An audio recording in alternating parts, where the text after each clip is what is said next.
ভগৱান শ্ৰীকৃষ্ণৰ এটা মূৰ্তি। গামোচাখন হাতলৈ উলিয়াই লৈ এনেকৈ পাকটো খুলি খুলি খুলি খুলি চাওঁতে দেখিছোঁ তেওঁ এভাগ মানে আমাৰ শ্ৰীকৃষ্ণৰ একদম মানে সম্পূৰ্ণ বাঢ়ি লৈ থকা মূৰ্তি এভাগ। আৰু এই ভগৱানৰ মূৰ্তিটোক লৈ শিৱসাগৰৰ ৰুদ্ৰসাগৰত চাঞ্চল্য। সেই মূৰ্তিভাগ দেখি মই মানে আচৰিত হৈ গৈছোঁ। আচৰিত হৈ গৈ মানে তাৰপিছত ছোৱালীজনীয়ে ক'লে মা মোৰ ভয় লাগিছে। মই বোলো ভয় নকৰিবি, মই নামঘৰত থৈ আহোঁ। মোৰ ঘৰৰ সন্মুখত নামঘৰ, মই নামঘৰত থৈ আহোঁ। ৰুদ্ৰসাগৰৰ আঠাইসাগৰ বৰনামঘৰৰ সমীপত এটা পৰিয়ালৰ পদূলিৰ নঙলাত কোনো লোকে এৰি থৈ গৈছিল এই মূৰ্তিটো। মই ৰাতি সন্ধ্যা মানে প্ৰায় 7মান বজাত মই ওলাই গৈছিলোঁ ঘৰৰ পৰা আমাৰ দাদাৰ ঘৰলৈ। দাদাৰ ঘৰৰ পৰা ঘূৰি আহিছোঁ 8:30 বাজিছে।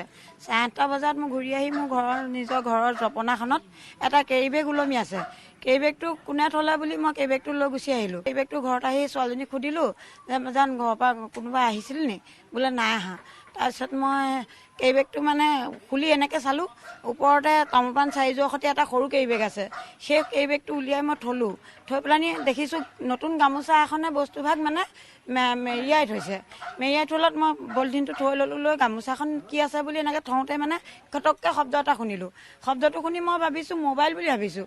তাৰপিছত মই গামোচাখন হাতলৈ উলিয়াই লৈ এনেকৈ পাকটো খুলি খুলি খুলি খুলি চাওঁতে দেখিছোঁ তেওঁ এভাগ মানে আমাৰ শ্ৰীকৃষ্ণৰ একদম মানে সম্পূৰ্ণ বাঢ়ি লৈ থকা মূৰ্তি এভাগ। মূৰ্তিটোৰ লগত আছিল এখন চিঠি, 4যোৰ পাণ তামোল। তেতিয়াহ'লে দুইজনীয়ে দুটা মোবাইল লৈ মানে যিমান পাৰিছোঁ আমাৰ ওচৰ চুবুৰীয়া আটাইকেইঘৰকে খবৰ দিছোঁ।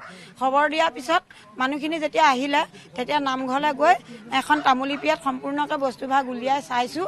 চাওঁতে তাৰ মানে মূৰ্তিভাগৰ তলত এখন বগা কাগজ জাপি থোৱা আছে। সেই বগা কাগজখন ক'লে যে উলিয়াওকচোন, বগা কাগজখনত কি আছে চাওঁ। তেনেকৈ ক'লত কাগজখন এনেকৈ মেলি মেলি চাওঁতে মানে এখন চিঠি আছে, ধৰি লওক লিখি থোৱা চিঠি আছে। 7-8 ইঞ্চিৰ এই ওখ মূৰ্তিটো সোণৰ বুলি দাবী কৰা হৈছে অচিনাক্ত ব্যক্তিয়ে লিখা চিঠিখনত।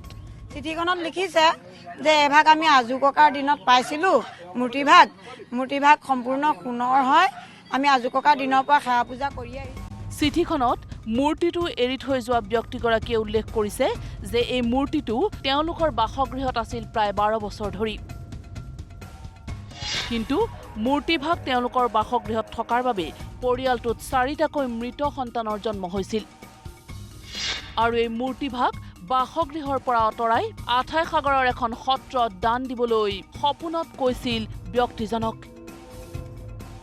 আৰু সেয়েহে অচিনাক্ত ব্যক্তিজনে এনেদৰে বৰনামঘৰৰ সমীপত থৈ গ'ল এই মূৰ্তিভাগ। যে যিজন ব্যক্তিয়ে অচিনাক্ত ব্যক্তিয়ে বস্তুভাগ ইয়াত দি থৈ গ'ল, তেখেতে লিখিছে তেখেতৰ 4টা সন্তান আজি 12 বছৰ বিয়া পাতিলে তেখেতে।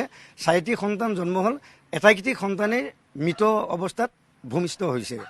গতিকে লৈ তেখেতসকলক সপোনত দেখালে, সপোনত আমাৰ এই সত্ৰভাগীৰ বিষয়ে সপোনত দেখালে যে আপোনালোকে এই মূৰ্তিভাগী, তেখেতসকলে 12 বছৰ নে ককাকৰ দিনতে পোৱা মূৰ্তি বুলি ক'লে, এই মূৰ্তিভাগী আঠাইসাগৰ শাখাৰ সত্ৰত যদি আপোনালোকে দি থৈ আহে তেতিয়া আপোনালোকৰ জীৱিত অৱস্থাত আপোনালোকে মানে কি সন্তান পাব। চিঠিখনত উল্লেখ কৰা মতে মূৰ্তিটো সোণৰ আৰু এই মূৰ্তিভাগ সত্ৰত দান দিবলৈ তেওঁক সপোনত কোৱা হৈছিল। আৰু মূৰ্তিভাগ সত্ৰলৈ আগবঢ়োৱাৰ পিছতেই 4টাকৈ মৃত সন্তানৰ পিছত এটা সুস্থ সবল জীৱিত সন্তানৰ জন্ম হ'ল বুলি উল্লেখ কৰা হৈছে চিঠিখনত। চিঠিখনত লিখা আছে যে মোৰ আজু ককাৰ দিনৰ পৰা এই মূৰ্তিভাগ মোৰ ঘৰত আছে। আমি সেৱা পূজা কৰি আছিলোঁ আৰু এতিয়া আমাৰ 12 বছৰ হ'ল বিয়া পতা। 4টা সন্তান মৃত সন্তান মোৰ জন্ম হ'ল। আৰু এতিয়া মোক বৰ্তমান পৰিবাৰৰ গৰ্ভৱতী অৱস্থাত আছে। পৰিবাৰৰ গৰ্ভৱতী অৱস্থাত মোক আজি 5 দিনমানৰ পৰা যে সপোনত দেখাই আছে যে মূৰ্তিভাগ আঠাইসাগৰ নামঘৰৰ সত্ৰ যি শাখা সত্ৰ আয়োজন কৰিছে তাত আপোনালোকে মূৰ্তিভাগ চমজাই দিয়ক, তেতিয়া আপোনালোকে সুস্থ সবল এটা সন্তান জন্ম হ'ব। সেই কথাটোত লৈ পেলানি তেওঁলোকে মূৰ্তিভাগ আনি চাগৈ এনেকৈ ৰাখি বৰ্তমান ৰাইজে নামঘৰত প্ৰতিষ্ঠা কৰিছে এই মূৰ্তিটো। আঠাই সাগৰত আছে জখলাবন্ধা শাখা সত্ৰ আৰু সত্ৰৰ সত্ৰাধিকাৰে আহি এই মূৰ্তিটো সত্ৰত স্থাপন কৰাৰ সিদ্ধান্ত লৈছে। বৰ্তমান ধূপ ধূনা চাকি জ্বলাই বৰনামঘৰত এই মূৰ্তিভাগীৰ সন্মুখত পূজা অৰ্চনা কৰিছে স্থানীয় ৰাইজে। যিহেতু আমাৰ এখন জখলাবন্ধা শাখা সত্ৰ হয়। আমাৰ মূল সত্ৰ আছে নগাঁও জখলাবন্ধাত। তাৰ আমাৰ বুঢ়া সত্ৰাধিকাৰ আহিব। বুঢ়া সত্ৰাধিকাৰে নীতি নিয়মেৰে তেখেতক কালি আহিছিলে। আৰক্ষীয়ে ৰক্ষণাবেক্ষণ দিছে বাৰু যিমান পাৰে। আমাক ৰাইজক খবৰ দিবলৈ কৈছে, যদি কিবা অসুবিধা হয় আৰক্ষীয়ে সহায়। আনকি মূৰ্তিভাগ এৰি থৈ যোৱা অচিনাক্ত ব্যক্তিগৰাকীয়ে চিঠিখনত উল্লেখ কৰিছে যে অনাগত সময়ছোৱাত তেওঁৰ 4টা মৃত সন্তানৰ সোঁৱৰণত সত্ৰলৈ 10 লাখ টকা দান কৰি থৈ যাব। মূৰ্তিটো সোণৰ হয় নে নহয় সেয়া এতিয়াও পৰীক্ষা কৰা হোৱা নাই যদিও মূৰ্তিভাগ স্থাপন কৰা হৈছে নামঘৰত। এই ঘটনাই ইতিমধ্যে ৰুদ্ৰসাগৰত সৃষ্টি কৰিছে তীব্ৰ চাঞ্চল্যৰ। কেমেৰা পাৰ্চন হিমাংশুৰ সৈতে ৰুদ্ৰসাগৰৰ পৰা সত্যজিৎ নাথ, নিউজ লাইভ।